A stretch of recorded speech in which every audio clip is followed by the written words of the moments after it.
Assalamualaikum warahmatullahi wabarakatuh. Perkenalkan, saya perwakilan dari kelompok 6 dan rekan saya. Perkenalkan, saya Siva Finalita, perwakilan dari kelompok 6 dan rekan saya bernama Wajiman, NIM 19053066. Jadi di sini saya dan rekan saya akan mentelaah kurikulum SMA Ekonomi. Untuk materinya yang pertama dibacakan oleh Wadriman. Pada Wadriman dipersilahkan.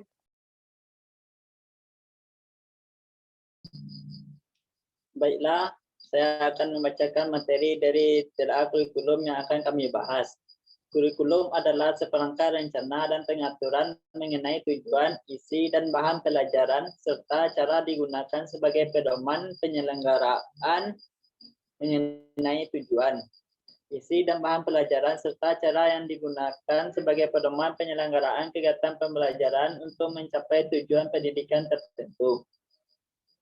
Tujuan tertentu ini meliputi tujuan pendidikan nasional serta kesesuaian dengan kekhasan kondisi dan potensi daerah, satuan pendidikan, dan peserta didik.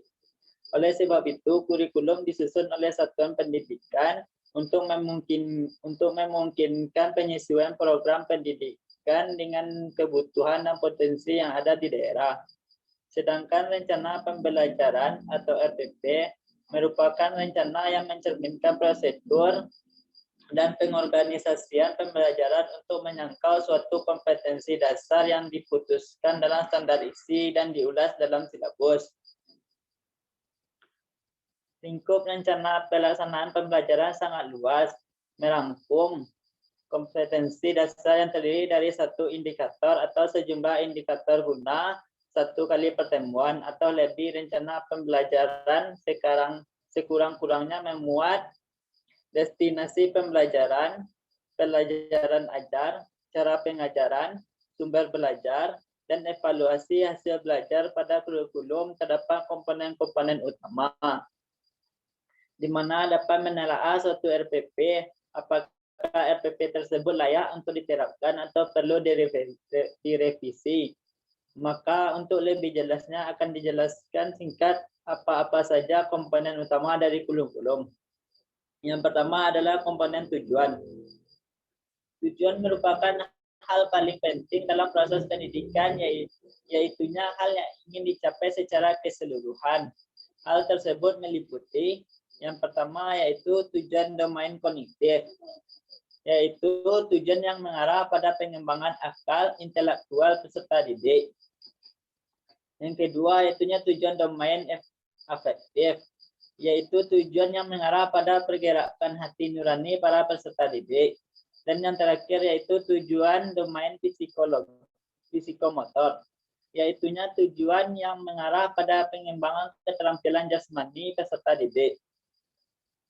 Sekilas jika diperhatikan dari tujuan di atas merupakan tujuan pendidikan Islam, karena antara tujuan pendidikan nasional dengan tujuan pendidikan Islam cenderung mempunyai kesamaan yang kuat, yaitunya menciptakan insani yang beriman dan bertakwa serta mempunyai pengetahuan intelektual dan keterampilan. Dan setiap mata pelajaran mempunyai tujuannya sendiri dan berbeda dengan tujuan yang hendak dicapai oleh mata pelajaran lainnya. Tujuan mata pelajaran merupakan penjabaran dari tujuan kurikulum dalam rangka mencapai tujuan pendidikan nasional. Yang keduanya yaitu komponen isi atau struktur program, atau bisa disebut juga dengan materi. Komponen isi dan struktur program atau materi merupakan bahan yang diprogramkan guru mencapai tujuan pendidikan yang diterapkan. Uraian pelajaran inilah yang dijadikan dasar pengambilan bahan dari setiap belajar mengajar di kelas oleh pihak guru. Penentuan pokok-pokok dan sub-sub pokok pembahasan didasarkan pada tujuan instruksional. Isi atau materi tersebut berupa materi bidang studi seperti matematika, bahasa Indonesia, IPA, IPS, dan sebagainya. Bidang-bidang tersebut disesuaikan dengan jenis, jenjang, maupun jalur pendidikan yang ada. Bidang-bidang tersebut biasanya telah dicantumkan dalam struktur program kurikulum sekolah yang bersangkutan.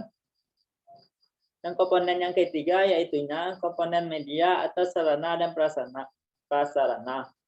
Media merupakan sarana perantara dalam mengajar. Sarana dan prasarana atau media merupakan alat bantu untuk memudahkan pendidikan dalam mengaplikasikan isi kurikulum agar mudah dimengerti oleh peserta didik dalam proses belajar mengajar. Dan yang keempat yaitu komponen strategi belajar mengajar. Dalam proses belajar mengajar, seorang peserta didik perlu memahami suatu strategi. Strategi menunjuk pada suatu pendekatan atau approach, metode atau metode dan peralatan mengajar yang diperlukan. Strategi pengajaran lebih lanjut bisa dipahami sebagai cara seorang pendidik dalam mengajar. Dengan demikian, strategi di sini mempunyai arti komprehensif yang mesti dipahami dan diupayakan untuk mengaplikasikannya oleh seorang pendidik sejak dari mempersiapkan pengajaran sampai proses evaluasi. Dengan menggunakan strategi yang tepat dan akurat, proses belajar mengajar dapat memuaskan peserta didik dan peserta didik khususnya pada proses transfer ilmu yang dapat ditangkap para peserta didik. Akan tetapi, penggunaan strategi yang tepat dan akurat sangat ditentukan oleh tingkat kompetensi pendidik. Dan komponen yang kelima yaitu komponen proses belajar mengajar. Komponen ini sangatlah penting dalam suatu proses pendidikan. Tujuan akhir proses mengajar adalah terjadinya perubahan tingkah laku peserta didik menjadi manusia yang lebih baik. Komponen ini erat kaitannya dengan suasana belajar di dalam ruangan kelas maupun di luar ruangan kelas. Upaya seorang pendidik untuk menumbuhkan motivasi dan kreativitas dalam belajar merupakan langkah yang tepat. Komponen proses ini juga berkaitan dengan kemampuan pendidik dalam menciptakan suasana pengajaran yang kondusif agar efektivitas tercipta dalam proses pembelajaran.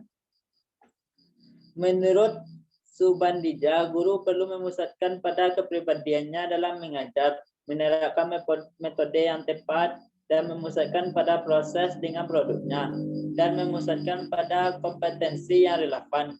Pada intinya, guru mengoptimalkan perannya sebagai edukator, motivator, manajer, dan fasilitator. Dan komponen yang keenam yaitu komponen evaluasi atau penilaian. Untuk melihat sejauh mana tingkat keberhasilan dalam pelaksanaan kurikulum, maka diperlukan evaluasi. Mengingat komponen evaluasi ini sangatlah berhubungan erat dengan semua komponen lainnya. Maka dengan cara evaluasi atau penilaian ini akan mengetahui tingkat keberhasilan dari semua komponen. Dalam mengevaluasi, biasanya pendidik akan mengevaluasi dengan materi atau bahan pelajaran yang diajarkan, atau paling tidak yang ada kaitannya dengan materi yang sudah diajarkan.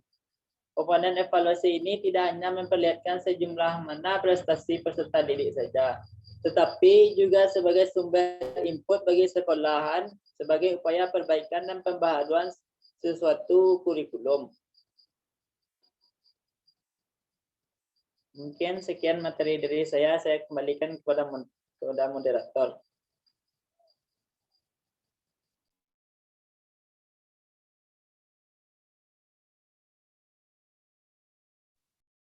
Baiklah, di sini saya akan menjelaskan tentang telaah dari hasil kurikulum ekonomi SMA.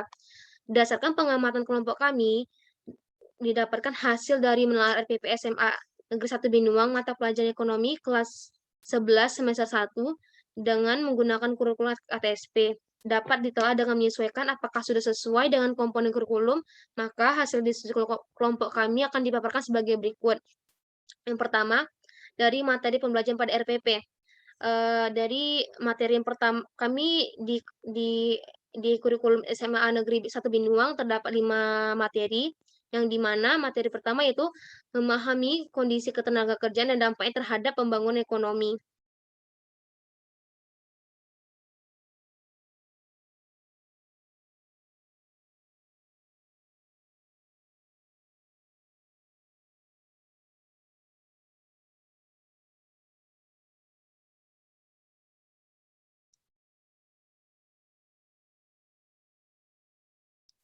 Sedangkan materi yang kedua yaitu pengertian fungsi tujuan APBN dan APBD.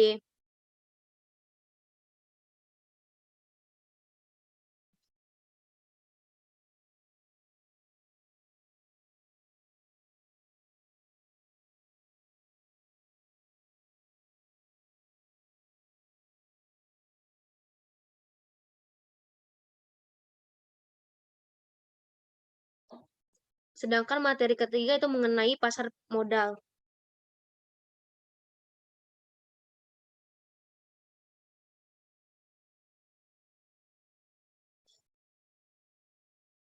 Sedangkan materi yang keempat yaitu materi tentang memahami perekonomian terbuka.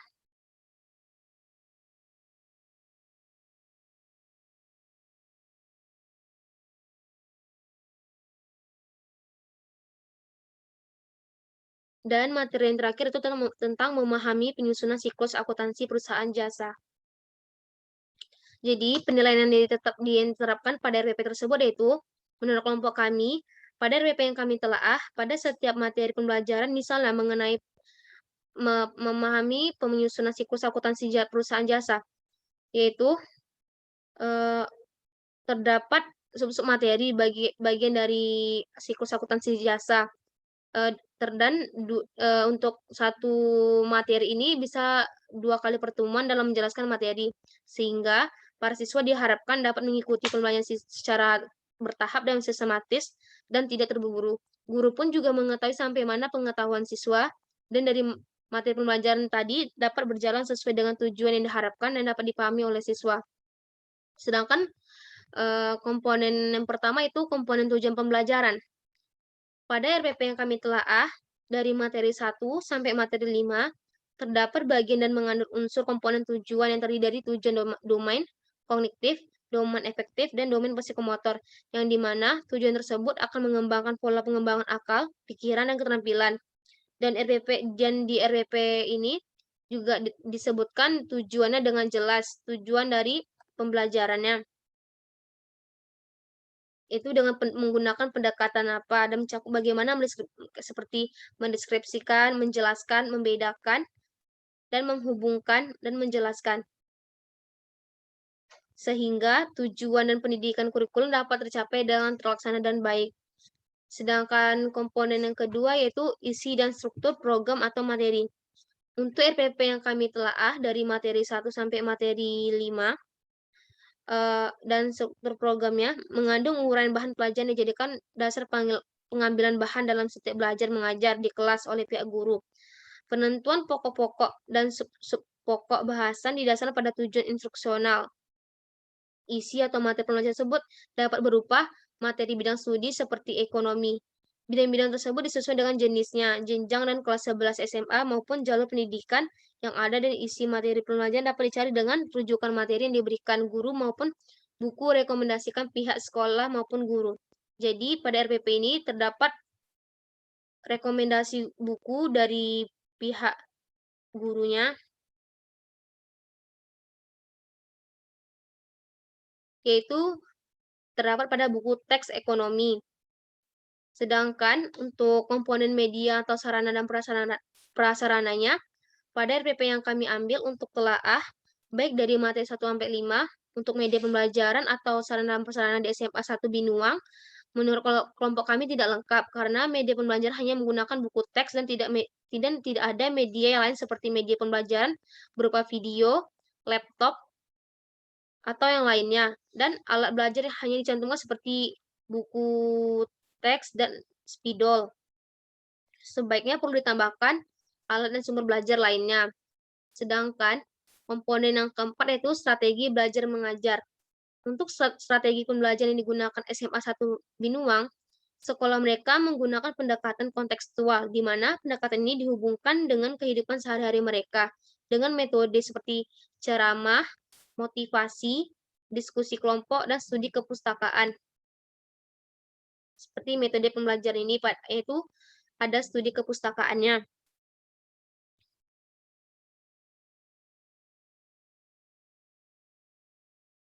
Dengan menggunakan strategi yang tepat dan akurat, proses belajar mengajar dapat dapat memuaskan pendidik dan peserta didik, khususnya pada proses transfer ilmu yang dapat ditangkap para peserta didik. Akan tetapi, penggunaan strategi yang tepat dan akurat sangat ditentukan oleh tingkat kompetensi pendidik dan pihak sekolah. Sedangkan komponen pada yang kelima itu proses belajar mengajar. Untuk RPP SMA 1 Binuang, proses belajar mengajar pada sekolah mereka itu telah diatur dengan jelas di RPP, baik dari kegiatan awal maupun kegiatan inti hingga kegiatan akhir. Semua dijelaskan. Contohnya, untuk kegiatan awal, mereka melakukan kegiatan persepsi, yaitu guru memberikan penjelasan singkat tentang kompetensi dasar yang harus dicapai dan esensi dari materi yang harus dikuasai. Dan motivasi, yaitu tentang pemahaman mengenai akuntansi sebagai sistem informasi sangat penting agar siswa terdorong untuk mempelajari ilmu akuntansi lebih lanjut. Sedangkan pada kegiatan intinya, siswa diberi tugas untuk membuat ringkasan tentang akuntansi sebagai sistem informasi.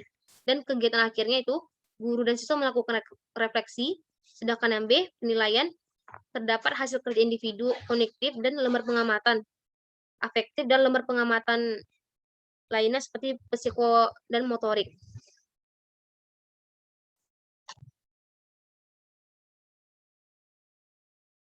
Pada intinya, guru harus mengoptimalkan perannya sebagai edukator, motivator, dan manajer dan fasilitator. Sedangkan pada komponen terakhir yaitu evaluasi dan penilaian. Pada RPP yang kami telaah, Sekolah SMA 1 Negeri Binuang melakukan evaluasi dengan penilaian cara berupa hasil kerja kelompok berupa dan pemberian tugas, baik soal berupa objektif dan uraian. Evaluasi ini guru dapat mengetahui sampai di mana pengetahuan dan kemampuan siswa tersebut, sehingga tujuan dari pembelajaran akan tercapai dan terlaksana dengan baik. Dan hanya ini materi yang dapat saya sampaikan. Selanjutnya akan dibacakan oleh Wadriman. Kepada Wadriman dipersilakan.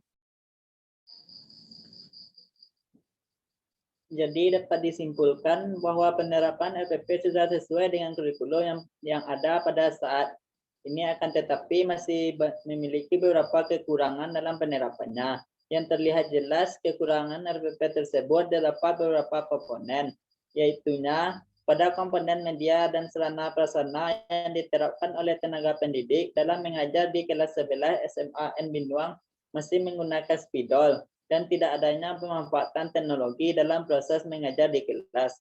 Dengan perkembangan teknologi yang sekian maju pada masa sekarang ini, guru dituntut bisa menggunakan teknologi sebagai penunjang media dalam penerapan pembelajaran di dalam kelas. Dengan menggunakan teknologi, maka media pembelajaran akan semakin menarik. Maka proses pembelajaran akan berjalan dengan baik dan tujuan pembelajaran akan lebih mudah tercapai. Di SMA N Binuang ini, media pembelajaran yang digunakan oleh guru hanya spidol.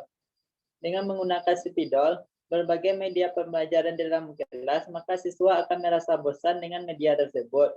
Dengan memanfaatkan teknologi yang maju, ini guru bisa membuat media pembelajaran yang menarik, perhatian dan minat siswa agar tujuan pembelajaran bisa tercapai.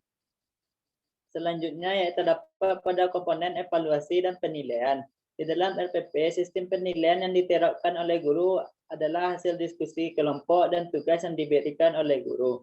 Menurut kelompok kami, sistem penilaian tersebut kurang efektif dikarenakan di dalam diskusi kelompok tersebut ada siswa yang berprestasi yang bisa memahami semua materi yang diajarkan oleh guru, dan dia sendirian yang mengerjakan tugas yang diberikan oleh guru. Dan siswa yang lainnya cuma melihat apa yang dikerjakan temannya, dan juga ada yang asik dengan pekerjaannya sendiri. Kalau dilihat dari tugas yang diberikan juga tidak efektif untuk mengukur kemampuan siswa, dikarenakan ada sebagian siswa yang menganggap enteng tugas yang diberikan. Dengan memberikan tugas, maka siswa bisa menyontek pekerjaan temannya. Alangkah baiknya penilaian dan evaluasi dilakukan dengan memberikan sebuah ulangan dan ujian. Dikarenakan dengan adanya ulangan atau ujian, siswa akan mengerjakan soal yang diberikan pada saat ulangan dan ujian berlangsung dengan sungguh-sungguh. Mungkin sekian materi dari saya kembalikan kepada moderator. Baiklah, sekian dari presentasi kelompok 6. Jika ada kesalahan, mohon dimaafkan. Dan saya akhiri. Assalamualaikum warahmatullahi wabarakatuh. Waalaikumsalam warahmatullahi wabarakatuh.